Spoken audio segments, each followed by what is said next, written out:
I took the latch out of the white Suburban because it was making me crazy. So look at this. When I first took it apart, this was spinning freely. This is the striker that the, not the striker, this is the rotating assembly. Anyways, this was rotating freely, but now look, it locks because I just sprayed the hell out of it and I put the vice grip on it. This is the locking mechanism. And then this is the door handle. So locked, unlocked.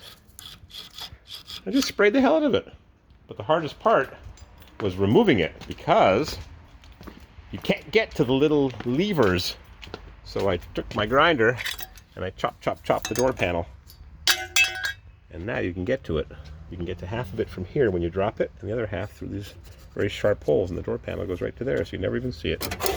That's where it used to go. So this door will now work. Yay!